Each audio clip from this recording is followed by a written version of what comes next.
precisamente en el tema de la gracia, donde Lutero pudo empezar a encontrar dónde estaba el meollo del asunto. Esto que voy a hacer hoy con ustedes, hermanos, no es una predicación. Lo quiero que lo vean como una charla, como una conferencia. Me gustaría que al final, en la medida del tiempo, podamos hacer algunas preguntas o comentarios y así enriquecer lo que nosotros hoy vamos a aprender. Como introducción al tema, tengo que decir 3 cosas fundamentales. Lo primero que tengo que decir es que para que este tema tenga sentido, tanto para los creyentes como para los que no lo son, tanto para los que ya han conocido de Jesucristo como Señor y Salvador, como para aquellos que quizás hoy nos están visitando y aún no han dado el paso de fe en recibir a Jesucristo como Señor de su vida. Lo más importante que debemos destacar en esta mañana como introducción es que para que podamos entender el tema de la gracia, tiene que haber una consideración del destino eterno en cada persona como lo más importante de su vida. Ningún ser humano debería de considerar en su vida personal que haya un tema más importante que saber dónde va a pasar la eternidad. Si eso no fuera lo que nos motivase hoy, no tendría sentido hablar de la gracia como la forma en la que Dios salva al hombre. Para que podamos interesarnos en saber cómo Dios salva al hombre, lo primero que tenemos que hacer es preguntarnos, ¿qué tan importante para mí es saber dónde voy a pasar la eternidad? No existe una sola posesión que el hombre tenga que sea más importante que su propia alma. De allí que no existe mayor prioridad que salvar el alma. La palabra de Dios dice en Marcos 8:36.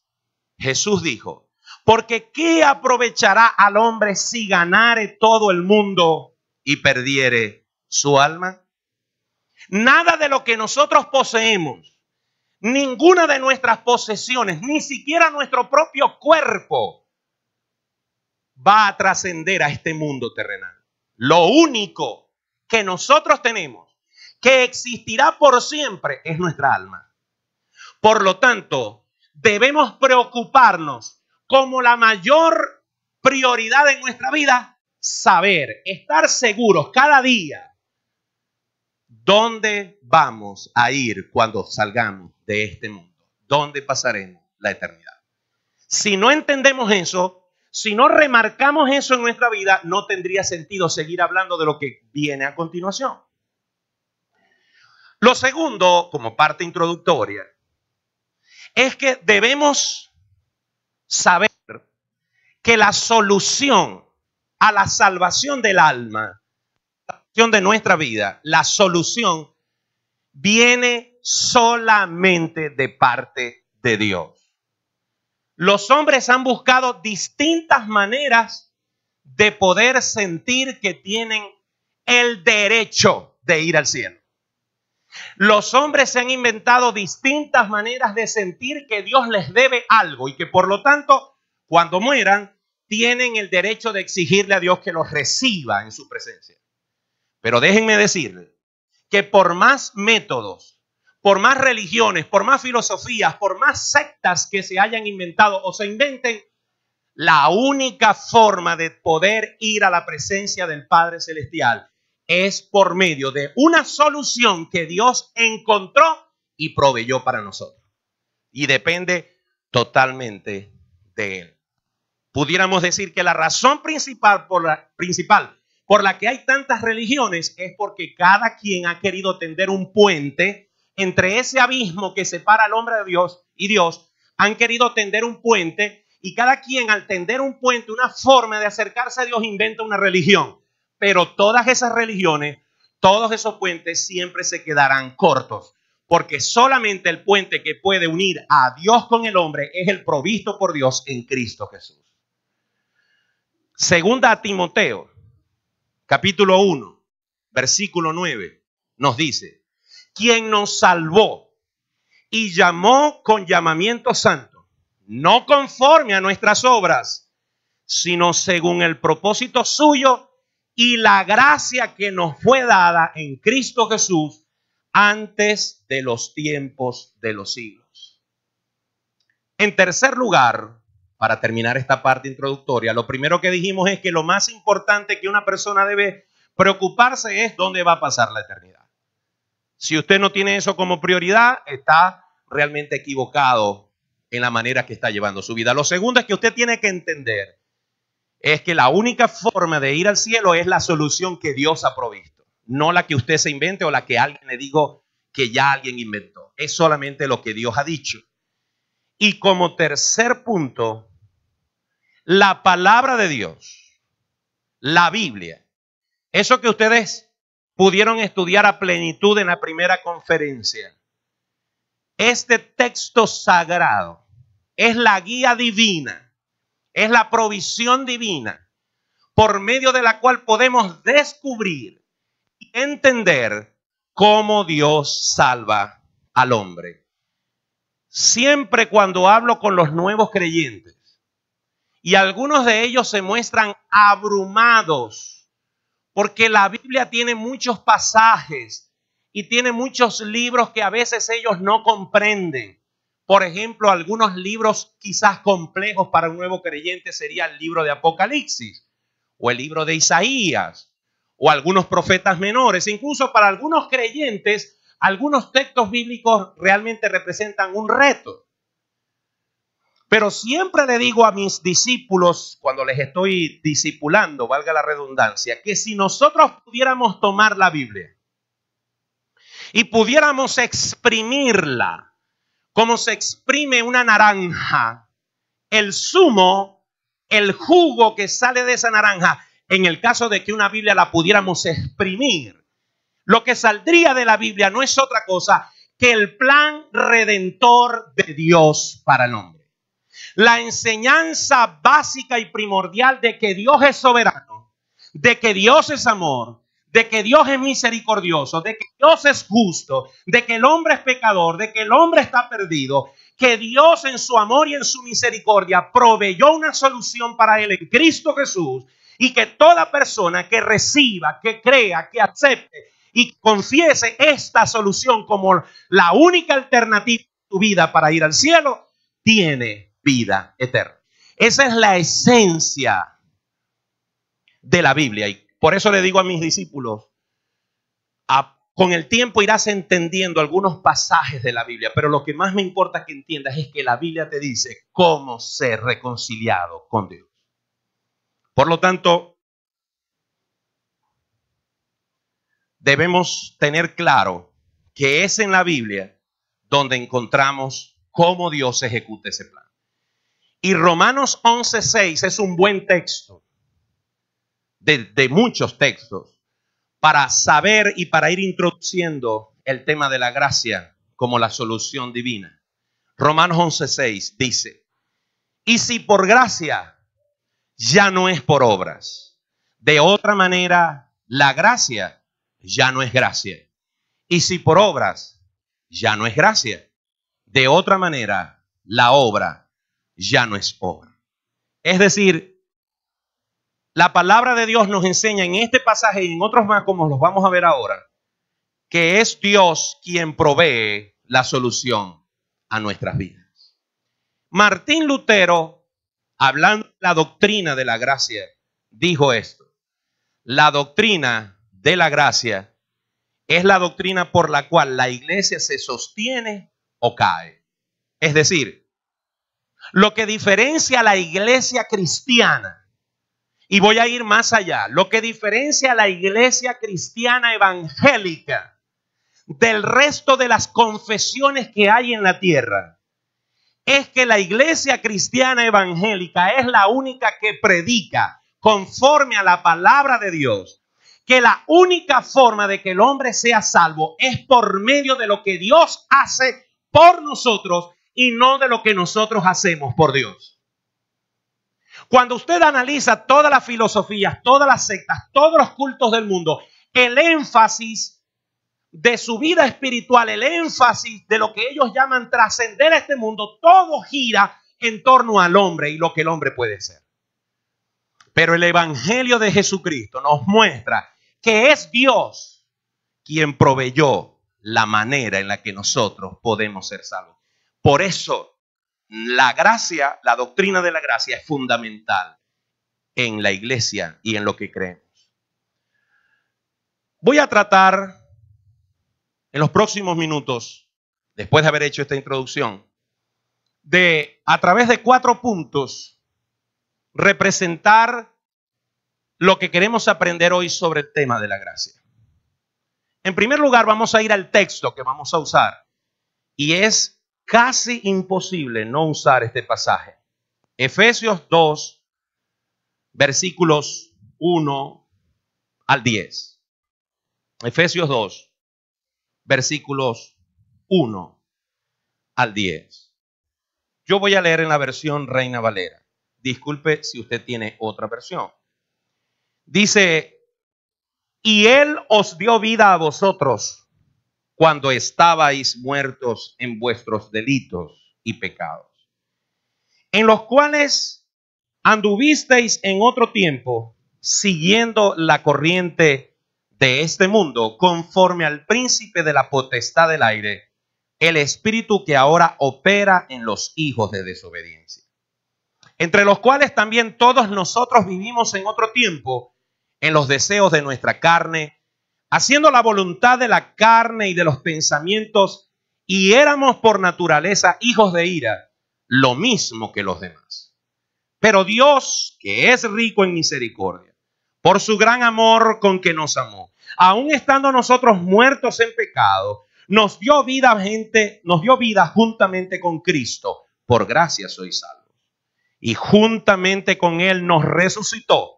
Y asimismo nos hizo sentar en los lugares celestiales con Cristo Jesús, para mostrar en los siglos venideros las abundantes riquezas de su gracia en su bondad para con nosotros en Cristo Jesús.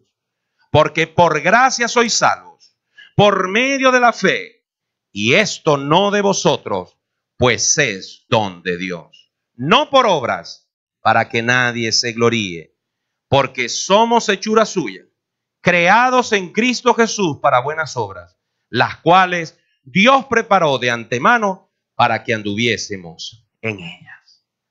Realmente este es uno de los pasajes más contundentes y de mayor profundidad y al mismo tiempo mayor claridad acerca del plan de Dios para el hombre. Pero aquí tenemos que decir que este pasaje nos lleva a plantearnos un problema, que es el primer punto. ¿Cuál es el problema del hombre? Porque el pasaje arranca describiendo la situación del hombre antes de conocer a Jesús. Por lo tanto, no tener a Cristo en la vida es un problema. Y como dijimos al principio, es el mayor problema que usted puede tener. Yo no sé por cuál crisis personal usted está pasando ahora. Yo no sé si tiene una enfermedad. Yo no sé si tiene problemas económicos. Yo no sé si usted tiene algún tipo de crisis emotiva, emocional, matrimonial, familiar y cualquier tipo. Pero déjeme decirle, el mayor problema que usted tenía antes de conocer a Jesús, si ya usted conoció a Jesucristo, fue resuelto. Y si usted todavía no ha tenido un encuentro personal con Jesús, si usted ahorita no tiene la seguridad, la certeza de ser un hijo de Dios y de tener vida eterna, déjeme decirle que el problema que usted tiene no se compara a no tener la confianza y la seguridad de que usted irá al cielo el día que usted muera. Cuando usted solucione ese problema, entonces realmente usted podrá decir que lo demás vendrá por añadidura. Por lo tanto, el planteamiento del problema es este. Según el pasaje que leímos, los hombres antes de conocer a Jesús están muertos espiritualmente. Todo hombre, toda mujer que aún no ha tenido un encuentro personal con Jesús vive en pecado y por lo tanto está muerto espiritualmente. Cuando Adán y Eva pecaron en Edén y Dios les advirtió que no hicieran lo que al final hicieron, Él les dijo, porque el día que lo hagan, ciertamente morirán. Pero que yo sepa, ni Adán ni Eva les dio un infarto ni un derrame cerebral cuando comieron del árbol, sino que murieron espiritualmente, conociendo entonces el bien y el mal. Se hicieron responsables de sus actos. Violentaron la clara, sencilla y puntual orden de Dios y tuvieron que sufrir la consecuencia. Y la consecuencia fue muerte espiritual. Por lo tanto, tal y como nos dice el pasaje allí en Efesios 8, versículo 1, dice que Dios nos dio vida cuando estábamos muertos en nuestros delitos y pecados. Si usted tiene un amigo, asumiendo que aquí todos los que están son creyentes, si usted tiene un amigo a quien le está predicando, lo primero que usted tiene que saber, y usted tiene que buscar la forma de que él le entienda, es que esa persona, no importa cuán vital se vea, no importa cuán llena de vida se vea, no importa cuántas cosas tenga en la vida, esa persona está muerta espiritualmente y necesita desesperadamente volver a la vida en Cristo Jesús. Pero una persona está muerta y por lo tanto no puede reaccionar porque está muerta. Está bajo el yugo de Satanás. Observe lo que dice, observe lo que dice el versículo 2, en los cuales anduviste en otro tiempo, siguiendo la corriente de este mundo, conforme al príncipe de la potestad del aire, el espíritu que ahora opera en los hijos de desobediencia. Cuando una persona no tiene a Jesús, lamentablemente, esa persona está en el inventario de Satanás. Cuando Satanás se mete a chequear su inventario de las almas que le pertenecen, esa persona que vive aún muerta en sus delitos y pecados va a aparecer en ese inventario. Y ese es el gran problema del hombre. ¿Cómo dejar de pertenecer a esa lista? ¿Cómo salir de las garras de Satanás? ¿Cómo dejar de estar en condenación? Y además de eso, esta situación de mortandad espiritual nos hace incapaces de escoger el bien. Observemos un momento lo que dice Romanos 3. Romanos 3, versículos 11 y 12. Romanos 3, 11 y 12 dice: no hay quien entienda, no hay quien busque a Dios. Todos se desviaron a una. Todos se desviaron, a una se hicieron inútiles. No hay quien haga lo bueno, no hay ni siquiera uno. No ha habido un solo ser humano, con la excepción de Jesucristo, que fue hombre y fue Dios. Es hombre y es Dios. No ha habido un solo ser humano que haya puesto sus pies sobre este planeta que no haya sido pecador. Por lo tanto, nadie está en ninguna condición de poder reclamar a Dios algo, y mucho menos en reconocer su pecado y en forma voluntaria reconocer su error. Necesita que alguien le muestre su situación, y de eso vamos a hablar ahora. Y por último, en este punto del planteamiento del problema, el hombre está muerto, le pertenece a Satanás, es incapaz de hacer lo bueno, de escoger hacer el bien voluntariamente.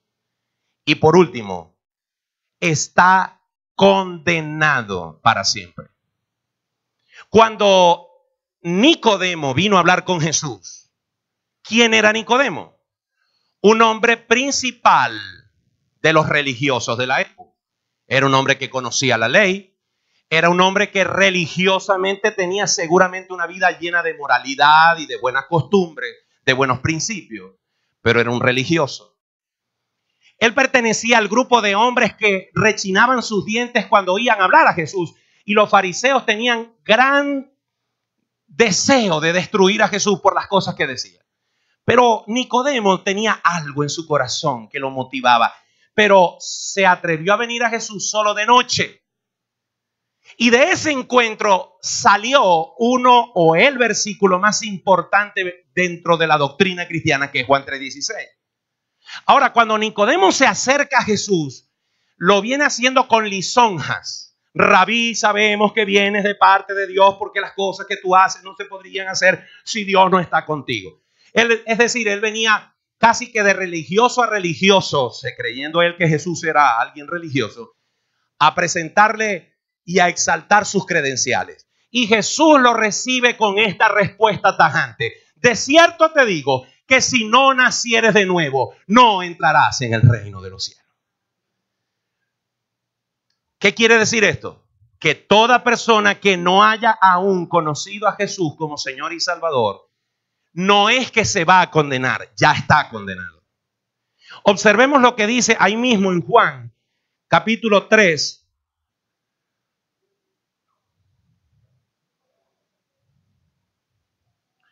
Ahí en Juan, capítulo 3, versículo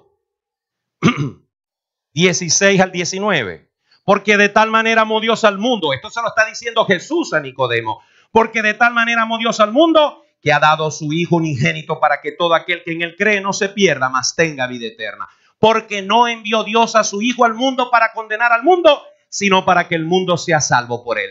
El que en él cree no es condenado, pero el que no cree ya ha sido condenado, porque no ha creído en el nombre del unigénito de Dios. Y esta es la condenación, que la luz vino al mundo y los hombres amaron más las tinieblas que la luz, porque sus obras eran malas.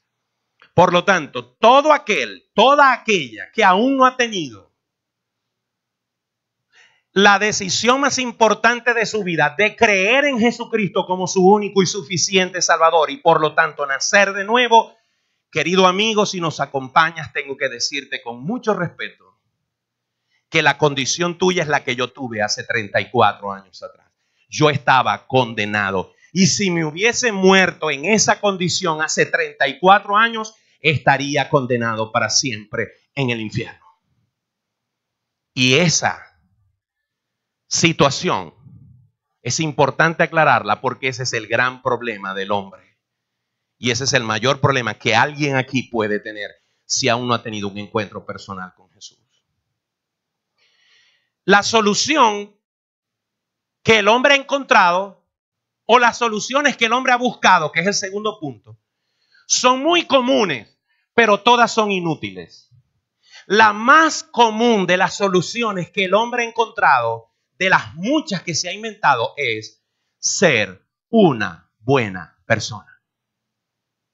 Usted habla con alguien y le dice: si usted muere esta noche, ¿iría al cielo? Y casi todo el mundo dice: yo creo que sí. Y si al llegar al cielo el Señor te pregunta: ¿por qué debería dejarte entrar al cielo? Casi todos responden: porque yo no le he hecho mal a nadie. He tratado de ser una buena persona. La verdad que he sido un buen hijo, un buen padre, etc. Hay una historia ficticia, pero que sirve para representar esto. Un hombre se apareció al cielo.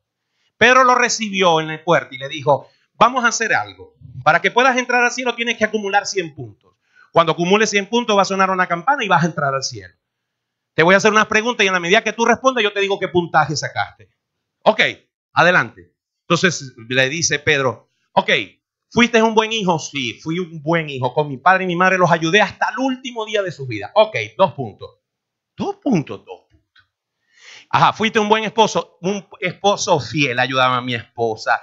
Cocinaba, planchaba, lavaba, eso no le rezongaba, no le decía nada, le llevaba flores, etc. Ni con el pensamiento le fui infiel. Ok, muy bien, 4 puntos.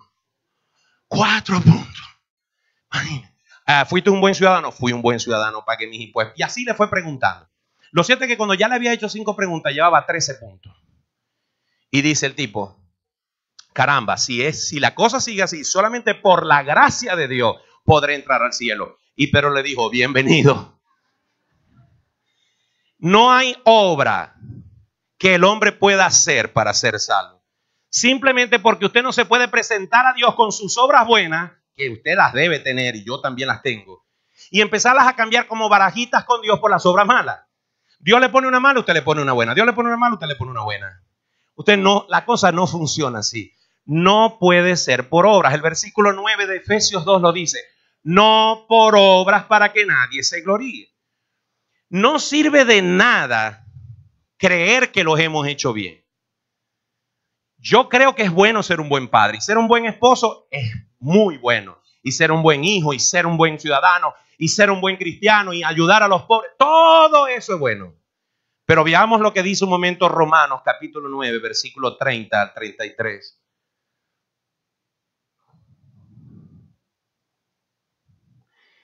Disculpen, pero por razón del tiempo voy leyendo. Romanos 9, 30 al 33. ¿Qué pues diremos? Que los gentiles que no iban tras la justicia han alcanzado la justicia, es decir, la justicia que es por fe. Mas Israel que iba tras una ley de justicia no la alcanzó. ¿Por qué? ¿Por qué? Porque iban tras ella no por fe, sino como por obras de la ley. Pues tropezaron en la piedra de tropiezo, como está escrito. He aquí pongo en Sión piedra de tropiezo y roca de caída, y el que creyere en él no será avergonzado.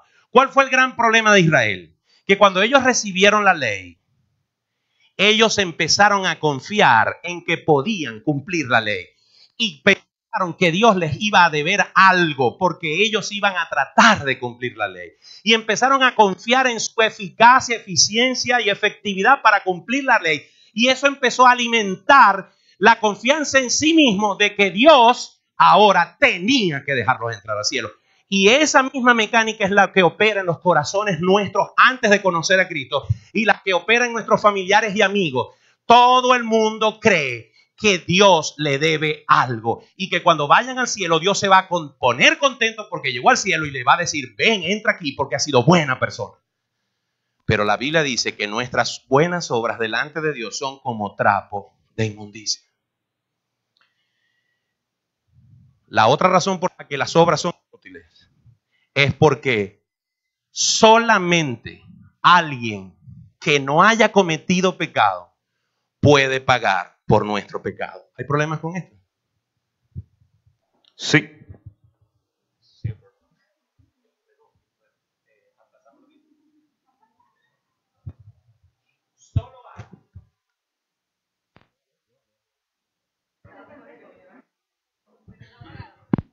Sí.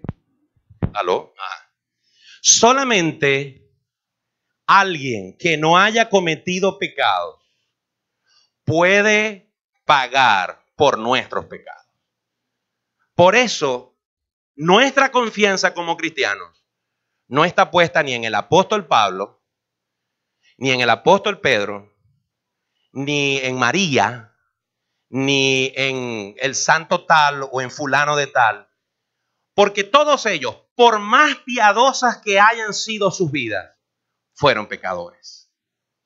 Y necesitaron de la redención que viene de Dios para poder entrar al cielo.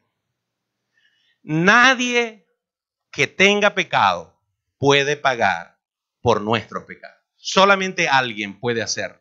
Y ustedes y yo sabemos quién es y de eso vamos a hablar ahorita. Y en último lugar, en esto que tiene que ver con que la solución más común, la de las obras, es inútil, es que Dios es soberano. Él es el ofendido. Él es al que le hemos faltado. Y Dios no va a dejar que nuestra reconciliación con Él dependa de nosotros, porque nosotros estamos muertos. Por lo tanto, la solución tiene que venir de Dios, que en su amor, en su misericordia y en su gracia decidió amarnos a pesar de que nosotros le ofendimos con nuestra maldad. Todo depende de Dios. Por eso las obras no funcionan.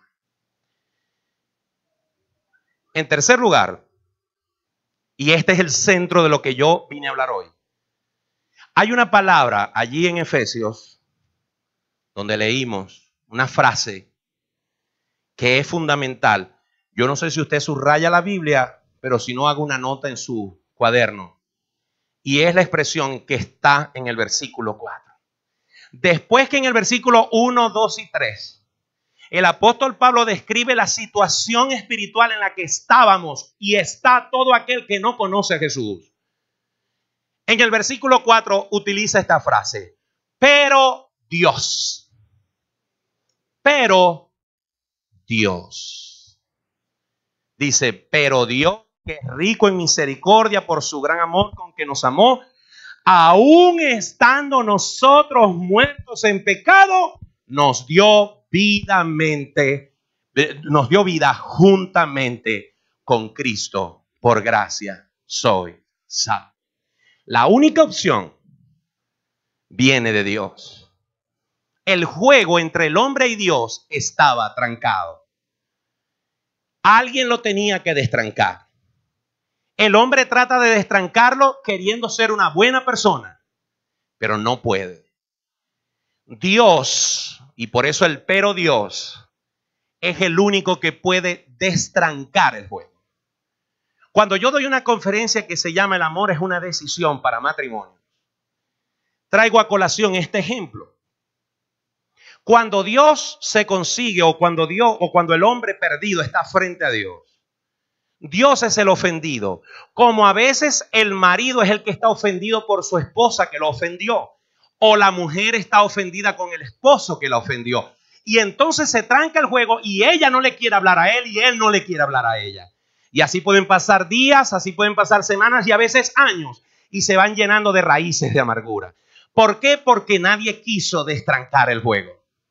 Dios en su amor dijo: el hombre no tiene posibilidades de ser salvo si yo no actúo. Y por eso él tomó la decisión de enviar a su hijo amado.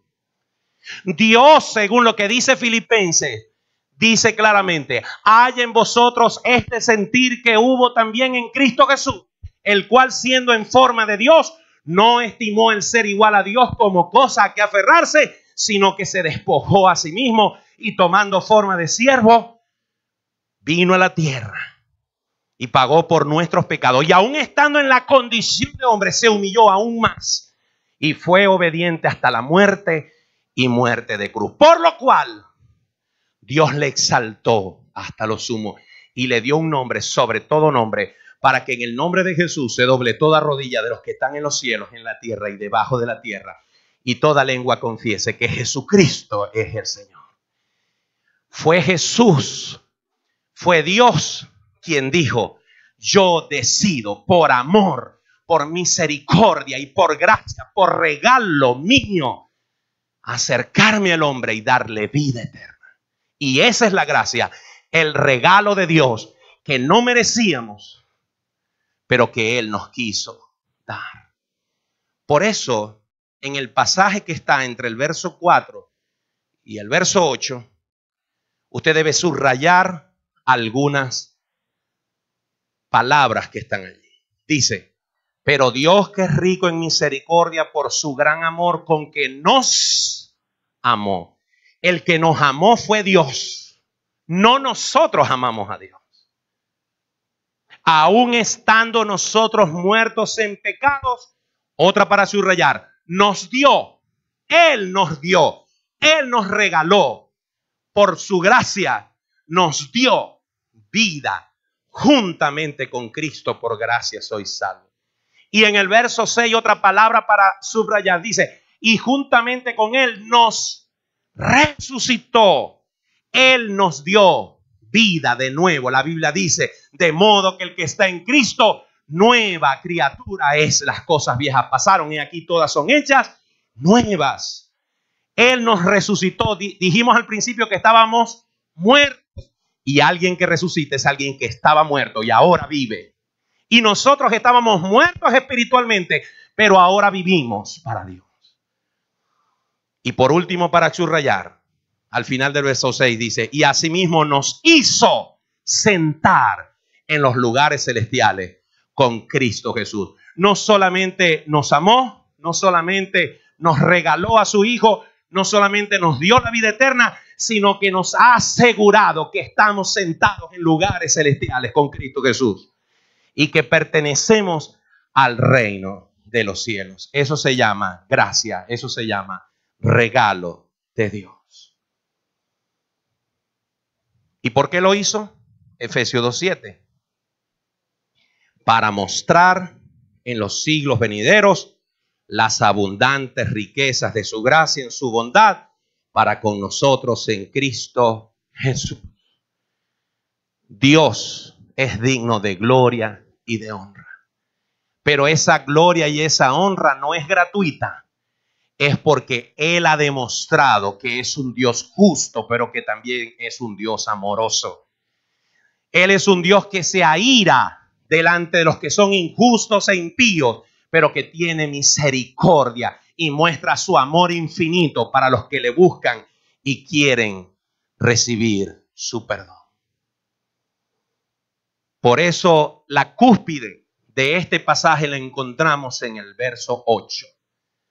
Porque por gracia sois salvos por medio de la fe, y esto no de vosotros, pues es don de Dios. Dios nos vio muertos. Dios, por su gracia, por su misericordia, por su amor, se acercó a nosotros y nos ha hecho salvos por su gracia y nos ha dado incluso lo que ustedes estudiaron la semana pasada. Nos dio la fe. Porque la Biblia dice que sin fe es imposible agradar a Dios. Y que solamente por la fe es que podemos venir a Dios. Y aún esa fe Dios nos las proveyó, porque de lo contrario no hubiésemos podido tenerla. No por obras, para que nadie se gloríe. Tengo que terminar. El tiempo ha sido sumamente corto, pero quiero terminar con el último punto y la conclusión. Hemos hablado en el pasaje o en la clase que hemos visto hasta ahora que hay un problema que es el pecado. El hombre está perdido, no tiene forma de ser sano. Hemos dicho en segundo lugar que la solución siempre el hombre la busca en las obras, en ser buena persona, en creer que Dios está en deuda con él. Pero sabemos que eso es inútil. No por obras para que nadie se gloríe. Y hemos dicho en este penúltimo punto que la solución solamente puede venir de Dios, porque Dios destrancó el juego amándonos, teniendo misericordia de nosotros por su gracia, por su regalo, por su bondad para con nosotros, dando a su Hijo Jesucristo, quien no cometió pecados y es el único que muriendo en la cruz del Calvario, derramando su sangre preciosa, puede borrar, limpiar, pagar, justificarnos delante de Dios. Pero lo maravilloso de esto es que el pasaje de Efesios termina con una garantía del que provee la solución. Cuando nosotros vamos a comprar algo, que sobre todo algo que nos cuesta mucho, siempre estamos pendientes de cuál es la garantía. En mi negocio, aparte de un cartelito afuera que dice cartuchos al lado, aparte de eso, hay un cartel adentro que dice las fuentes de poder no tienen garantía. Y tiene 11 años pegado allí, porque las fuentes de poder, si se les mete un voltaje equivocado, se queman. Entonces, como es algo eléctrico, cada vez que usted va a comprar algo eléctrico para su carro, para su casa, se lo prueban. Y después que usted sale, nadie le da garantía, por lo menos en este país. Muy bien. Dios no solamente nos salvó.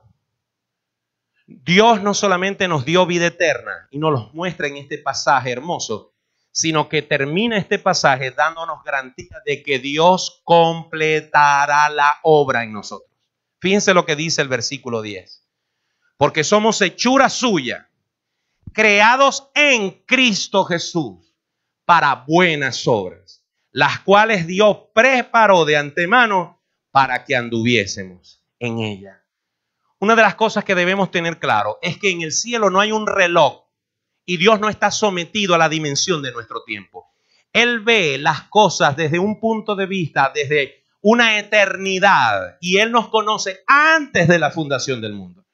Y aún las cosas buenas que ahora estamos haciendo después de haber conocido a Cristo, Dios las ha preparado para que nosotros ahora sí, haciendo estas obras, glorifiquemos a Dios. No para ser salvos, no para añadir algo a nuestra salvación. Eso es perfecto y completo en el sacrificio de Cristo en la cruz del Calvario. Sino que estas obras Dios las ha preparado para que nosotros demos frutos dignos de arrepentimiento. para que se note, para que se vea, para que se haga evidente ante el mundo que hemos realmente dejado la vida vieja y ahora tenemos una vida nueva en Cristo Jesús. Hay un paréntesis entre la conversión y el día que tomemos posesión de nuestra herencia. Y no tengo tiempo para leerlo, pero anote esta cita. Primera carta de Pedro, capítulo 1, versículos 6 al 9. Nos dice que si es necesario, por ahora, por un poco de tiempo, tendremos que pasar por diversas pruebas para probar nuestra fe. Mientras que estemos en este mundo, tendremos que vivir para la gloria de Dios. Primera de Pedro 1, 6 al 9. Los verdaderos hijos de Dios no pueden estar ociosos. Este pasaje sí lo tengo que leer. Vamos a segunda carta de Pedro. Segunda carta de Pedro, versículo 1, 2, perdón, capítulo 1, versículo 2 al 8. Segunda carta de Pedro, capítulo 1, versículo 2 al 8 dice: gracia y paz sean multiplicadas en el conocimiento de Dios y de nuestro Señor Jesús. Como todas las cosas que pertenecen a la vida y a la piedad nos han sido dadas por su divino poder, mediante el conocimiento de aquel que nos llamó por su gloria y excelencia, por medio de las cuales nos ha dado preciosas y grandísimas promesas, para que por ellas llegases a ser participantes de la naturaleza divina, habiendo huido de la corrupción que hay en el mundo a causa de las concupiscencias. Observe y lea lo que dice el verso 5 en adelante.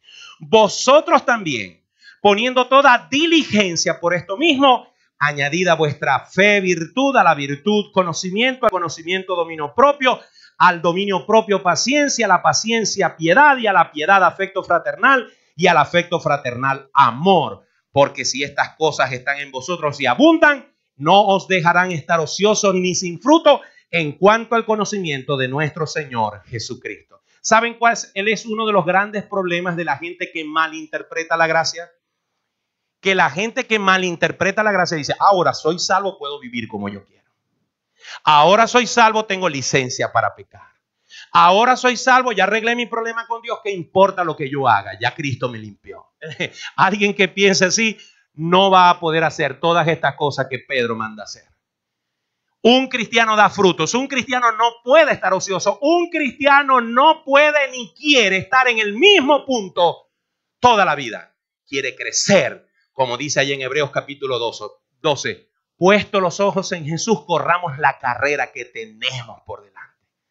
No podemos quedarnos estáticos, tenemos que crecer, tenemos que madurar.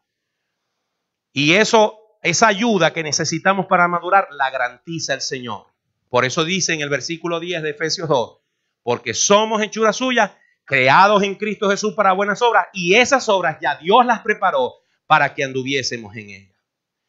Pero quiero terminar con un pasaje que atornilla, que asegura las tuercas de nuestra fe más duro, más apretadas que las tuercas de un submarino. Vamos a buscar Romanos 8, versículos 38 y 39. Romanos 8, 38 y 39 tiene este glorioso pasaje y nos lleva a pensar en esto. Dios es el autor de nuestra salvación. Y si Dios es el autor de nuestra salvación, ¿qué puede fallar? Por eso dice Romanos 8, 38 y 39. Por lo cual estoy seguro de que ni la muerte, ni la vida, ni ángeles, ni principados, ni potestades, ni lo presente, ni lo porvenir, ni lo alto, ni lo profundo, ni ninguna otra cosa creada nos podrá separar del amor de Dios que es en Cristo Jesús, Señor nuestro. Estamos en las manos del Dios Todopoderoso y nadie nos podrá apartar de ella. Gloria a Dios por eso. Termino diciendo lo siguiente. La seguridad eterna está basada en el amor de Dios hacia aquellos a quienes ha redimido. Nuestra seguridad eterna ha sido comprada por Cristo, prometida por el Padre y sellada por el Espíritu Santo. Hay un himno maravilloso.